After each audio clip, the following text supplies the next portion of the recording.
Hi, I'm Sophia. Welcome to today's news. Any actor or actress would admit that it's tricky to play roles based on real people. On one hand, they do mountains of research to make sure they stay as true to life as possible. On the other hand, they try to add their own touches to the performance so that their work can be called their own. What the hell is your delay, Captain? We're waiting, sir. Waiting for what? Private DOS. Who the hell is Private DOS?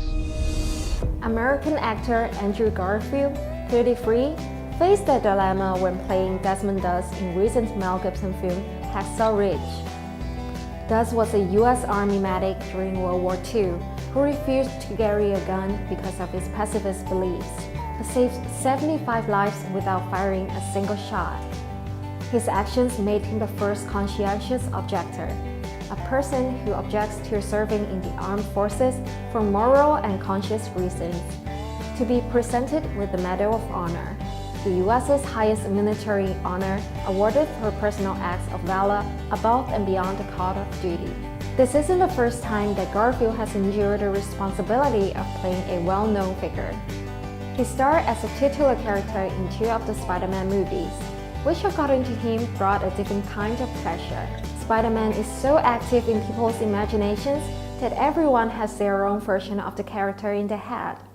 But there is only one version of Desmond, he said. He was just this remarkable, pure spirit, this kind of just clean mountain air guy that knew who he was from a very young age. His first stage of research was to study as many images and documentaries of Doss he could get his hands on. But Garfield soon realized that he needed to learn not only the veteran's external characteristics, but also his essence, his insights, and the deepest part of himself, he said. To help achieve his goal, Garfield traveled to Chattanooga in Tennessee to visit the last home Doss lived in before he died in 2006.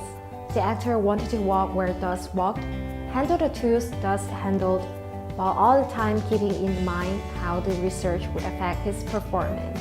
For me, with a man like Desmond, I don't think I could have gone too far in terms of getting to know who he was, Garfield said. But it can be an impression of him that doesn't interest me. The Japanese drove the majority of the group back down the face of the escarpment, but dozens of casualties were still left behind. I had these men up there and I shouldn't leave them.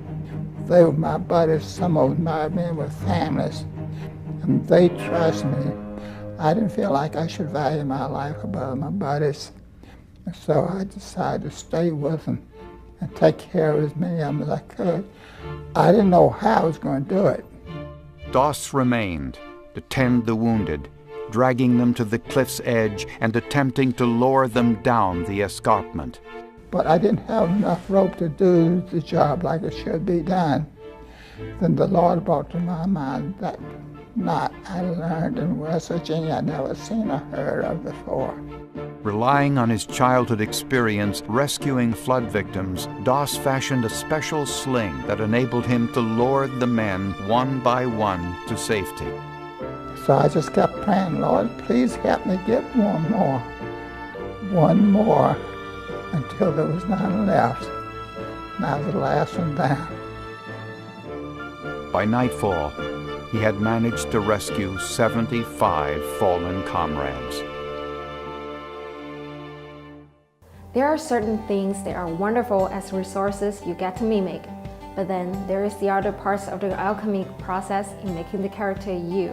Garfield explains that it's like the difference between slipping into someone's clothes and stepping into their skin. Until he goes deep inside a role based on a real person, he doesn't feel he's done the work justice. And it's not until he fully understands the character that Garfield feels confident that he can do the things asked of the role in the script without hesitation or thoughts. Thank you for watching. See you next time.